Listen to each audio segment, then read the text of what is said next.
Hi, my name is Brooklyn Staggs, and in this video I'll be discussing the material from this week's module regarding population and urbanization. So to start, demography is kind of what this whole thing was about. It's the study of size, composition, growth, and distribution of the population. Over 200 years ago, Thomas Malthus, a scholar and mathematician, proposed the idea that humans will eventually be wiped out by famine because the global food supply increases arithmetically from 1 to 2 to 3 to 4, so it goes up by 1, while the population increases exponentially, so from 2 to 4 to 16 to 256. So it grows at a much quicker rate. This idea has not proved to be totally true yet, but it's a lot more complicated now than it was then. Land can produce much more food now than ever before. Some countries have actually managed to slow population growth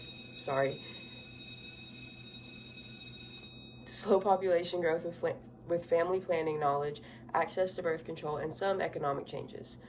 Our population is growing so fast that by this time tomorrow there will be 230,000 more mouths to feed.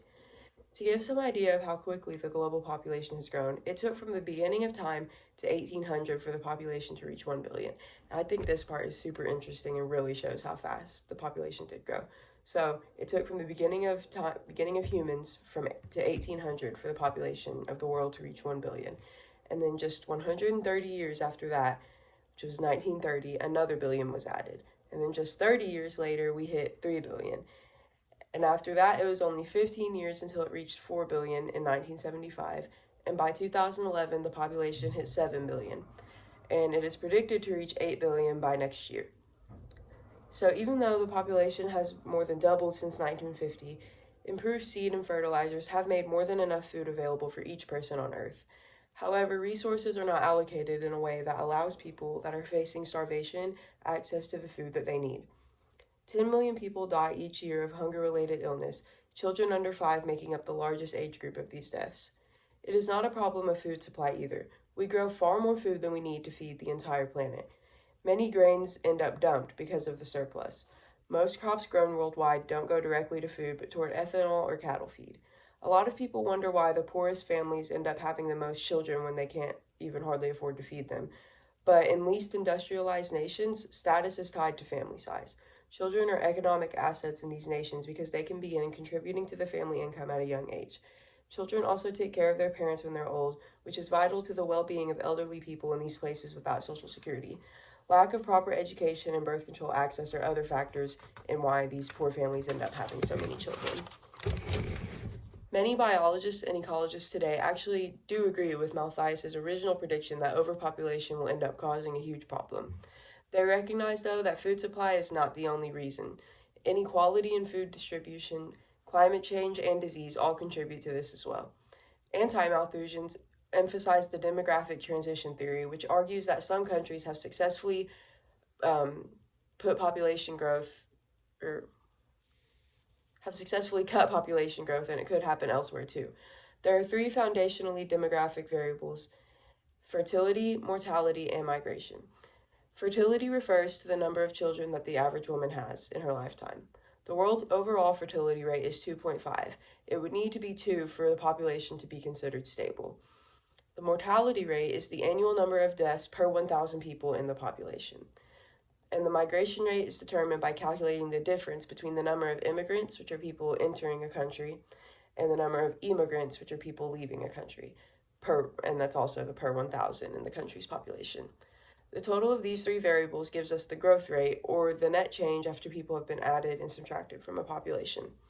Demography also looks at where populations are located. We all know a city can be defined as a place which a large number of people are permanently based and do not produce their own food.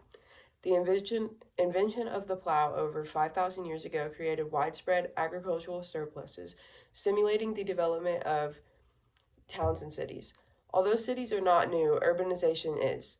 Urbanization refers to mass amounts of people moving to cities, and then these cities have a growing influence on society. This is taking place all over the world. In 1800, only 3% of the world's population lived in cities. In 2007, for the first time, there were more people living in cities than in rural areas. Urbanization in the U.S. is a little complicated. Although cities are growing, many people have started moving to the suburbs, which is a process known as suburbanization. As people moved out of the city, businesses and jobs followed. White-collar corporations, which are places such as insurance companies, were among some of the first to move their offices to the suburbs, and they were soon followed by manufacturers. Suburbanization has devalued former manufacturing centers in America's largest cities. This process has continued so relentlessly that today there are twice as many manufacturing jobs located in the suburbs than in the city.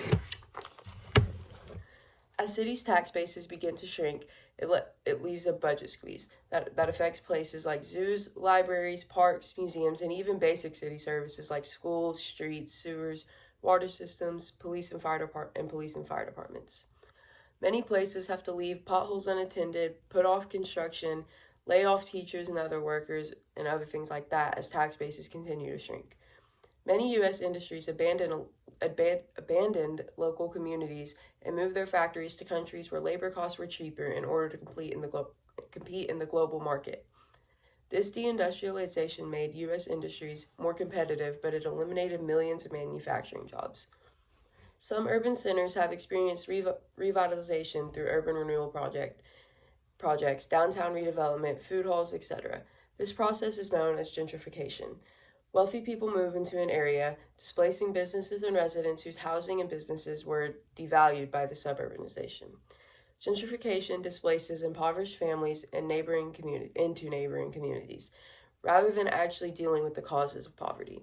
Although the result is the renewal of an area, it is clearly not for the benefit of the people who were living there.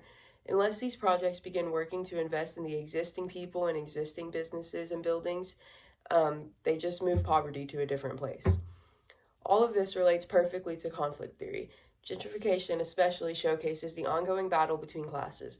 The upper class continues to hold the most power and are able to do pretty much anything that they want. Society is set up in a way where it is nearly impossible to move up the class ladder, especially when you're starting at the bottom. This is why gentrification happens. The upper class doesn't want to put their money towards the people/businesses already inhabiting a struggling area, because if these people had a chance to move up the ladder in life, the upper class may lose some of its power. Thank you.